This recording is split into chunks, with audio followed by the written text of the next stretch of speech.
Welcome है आप सभी का अपने चैनल दीपक कॉलम में। तो चलिए कुछ इम्पोर्टेंट अनुच्छेदों को बताने जा रहे हैं जो एग्जाम में भी आ सकते हैं, जो काफ़ी इम्पोर्टेंट महत्वपूर्ण है। तो चलिए आइए। तो सबसे पहले हम पढ़ते हैं अनुच्छेद 338 का, जो का है राष्ट्रपति राष्ट्रीय अनुसूचित जनजातीय आयोग। राष्ट्रीय अनुसूचित जनजातीय आयोग 38 में है, 338 में है राष्ट्रीय अनुसूचित जातीय आयोग। जातीय आयोग कितने हैं? तो 338 में है। 338 के क में है राष्ट्रीय अनुसूचित जनजातीय आयोग, 338 के क में है। तो आगे बढ़ते हैं। अनुच्छेद 340 पिछड़े वर्ग की दशाओं के अन्वेषण के लिए आयोग की नियुक्ति।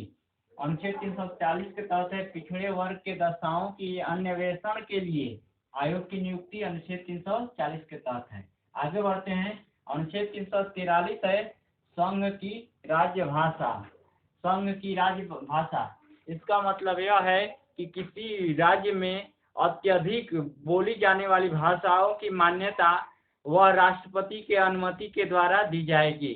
यह अनुच्छेद 343 के तहत है। अर्थात यह है कि किसी भी प्रांत में अधिक लोग उस भाषा को बोलते हैं तो इसकी मान्यता राष्ट्रपति द्वारा दी जाएगी। तो इसको हम किसके तहत पढ़ते हैं? तो अनुच्छेद 343 के तहत पढ़ते हैं, संघ की राज्य भाषा। तो इसकी अनुमति कौन दे सकता है? तो राष्ट्रपति दे सकते हैं। चलिए आगे बढ़ते हैं।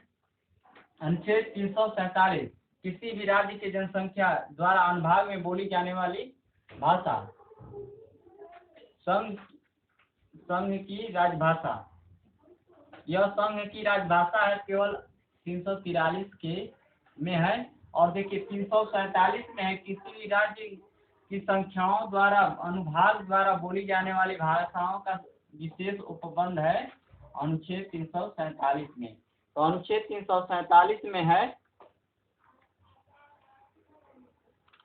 देखिए इसमें थोड़ा मिस्टेक हो गया है, इसमें है,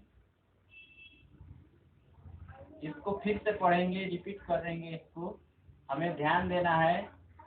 अनुच्छेद 343 में संघ की राजभाषा। तो संघ की राजभाषा अर्थात हमारी राजभाषा, संघ की जो भी भाषा है वह देवनागरी है, अर्थात हिंदी है। तो वह अनुच्छेद 343 के तहत है, संघ की राजभाषा। इसका मतलब कि देवनागरी लिपि में है और हिंदी में होंगे।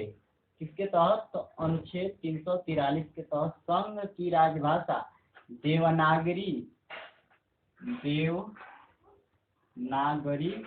लिपि में होंगे, अर्थात हिंदी में होंगे संघ की राजभाषा। तो अनुच्छेद 343 के तहत। अब है अनुच्छेद 347 किसी भी जनसंख्या के किसी अनुभाग द्वारा बोली जाने वाली भाषा के संबंध में विशेष उपबंध। तो उपबंध क्या है?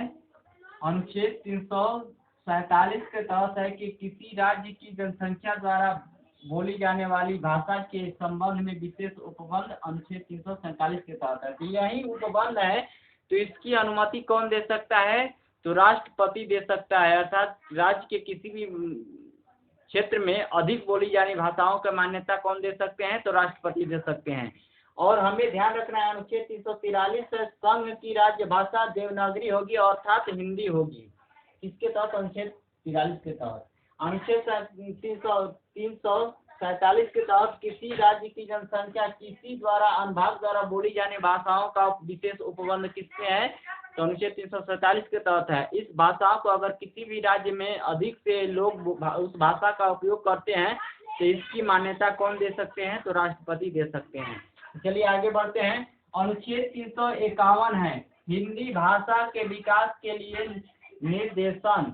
हिंदी भाषा के लिए विकास के लिए निर्देशन अनुच्छेद 351 के तहत है। इसमें है कि कोई भी जैसे संघ का काम होगा कि हिंदी भाषा का अधिक से अधिक उत्थान या विकास के लिए अधिक से अधिक प्रयास करें, और इसके लिए क्या करें कि वह किसी भी भिन्न संस्कृति में या भिन्न भाषाओं को बोलने वाले लोग भी इनका अनुसरण करें। ज़्यादा से ज़्यादा इसके विकास के लिए हमें हिंदी के विकास के लिए निर्देश दिया गया है। किसके तहत है? तो अनुच्छेद 351 के तहत है कि इस हिंदी भाषा को ज़्यादा से ज़्यादा हम अपने संस्कृति में उतारें और देश के लिए हित के लिए कारगर है। तो यह किसके तहत है? तो अनुच्छेद 351 के तहत है कि हिंदी भाषा के विकास के लिए निर्देशन। इसका मतलब यह है कि हम उस हिंदी भाषा को ज़्यादा से ज़्यादा संस्कृतियों में, अपने संस्कृति में भी, अभिव्यक्ति में भी उसको अनुसरण करें और ज़्यादा इसका उत्थान करें।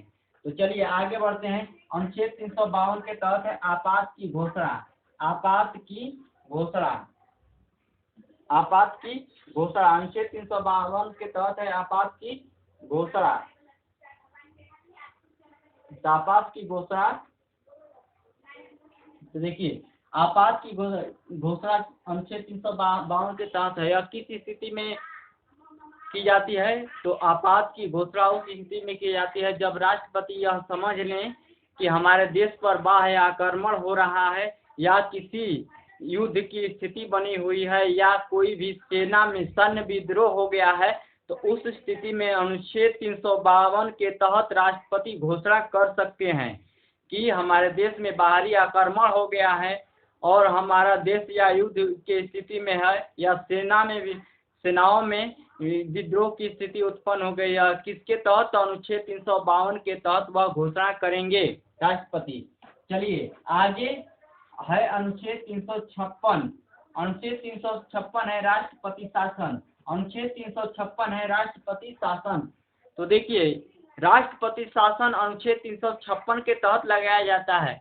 यदि किसी राज्य के राज्यपाल यह राष्ट्रपति को रिपोर्ट जारी करें कि किसी राज्य का जो संवैधानिक व्यवस्था है वह विफल हो गया है, तो उस स्थिति में राष्ट्रपति राज्यपाल की सहायता से